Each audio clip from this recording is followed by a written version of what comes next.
ரீசெண்டாக லவ்லா பிராண்டில் இருந்து நான் இந்த பிரெஸ்ட் மில்க் ஸ்டோரேஜ் பேக் தான் வந்து வாங்கியிருந்தேன். இது வந்து எதுக்கு யூஸ்ஃபுல்லாக இருக்கும்னு பார்த்தீங்கன்னா, இனிஷியல் ஸ்டேஜில் வந்து நம்மளுக்கு ஃபஸ்ட்டு 2 மந்த்ஸில் நல்லா பிரெஸ்ட் மில்க் வந்து சஃபிஷியண்ட்டாக இருக்கும் பேபிக்கு. பட் மந்த் இன்க்ரீஸ் ஆக 3-4 மந்த்ஸ்லாம் வரும்போது நம்மளுக்கு மில்க் சப்ளையும் கொஞ்சம் கம்மியாக இருக்கும். பேபிஸும் வந்து க்ரோ ஆகுறாங்கன்றதுனால அவங்களுக்கு மில்க் வந்து நிறைய தேவைப்படும்.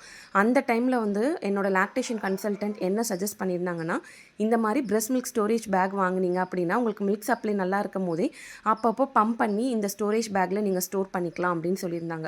ஸோ அதனால தான் நான் வந்து என்னோட 2 மந்த்ஸில் இருக்கும்போது நான் இந்த பேக் வந்து ஆர்டர் பண்ணி வாங்கியிருந்தேன். பட் இப்போவே எனக்கு லைட்டாக வந்து மில்க் சப்ளை வந்து ஃபஸ்ட்டு மாதிரி வர்றதில்ல, கொஞ்சம் கம்மியாக தான் எனக்கு ஆகிட்டுருக்கு. ஸோ அதனால நான் பம்ப் பண்ண ஸ்டார்ட் பண்ணிட்டேன். இதில் அந்த பேக்கில் வந்து பார்த்திங்கன்னா 240 ml வரைக்கும் நம்ம ஸ்டோர் பண்ணிக்கலாம்.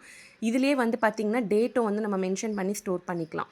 ஸோ நான் வந்து ஒரு நாளைக்கு 2 டைம்ஸ் வந்து பம்ப் பண்ணுற மாதிரி வச்சுப்பேன். எனக்கு வந்து இன்றைக்கி இவ்வளோ தான் நான் வந்து பம்ப் பண்ணதில் வந்துச்சு. ஏன்னா ஃபுல்லாக பம்ப் பண்ணிட்டோம் அப்படின்னா பேபிக்கு வந்து அந்த டைமில் பத்தாமல் போயிடும் அப்படி. ஒன்ஸ் பம்ப் பண்ணிவிட்டு அந்த பேக்கில் போட்டு நம்ம ஜிப்லாக் பண்ணும்போது எந்த ஒரு ஏரும் இல்லாத மாதிரி நல்லா வந்து ஏர்லாம் ரிலீஸ் ஆனதுக்கப்புறமா வந்து நீங்கள் ஜிப்லாக் பண்ணிவிட்டு நீங்கள் வந்து ஃப்ரீசர்லேயோ ஃப்ரிட்ஜ்லேயோ வந்து நீங்கள் ஸ்டோர் பண்ணிக்கலாம்.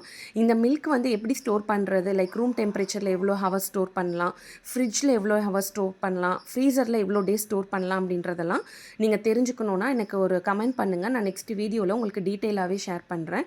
நீங்களும் ஒரு பிரெஸ்ட் ஃபீடிங் மாமா இருந்தீங்க அப்படின்னா கண்டிப்பாக இதை பண்ணுங்கள். உங்களுக்கு ஃப்யூச்சரில் இது வந்து கண்டிப்பாக யூஸ் ஆகும். ஈவன் 1 or 2 ட்ராப்ஸாக இருக்கட்டும், பிரெஸ்ட் மில்க்குன்றது ரொம்ப முக்கியம். ஸோ இதை வந்து நீங்கள் மிஸ் பண்ணிடாதீங்க.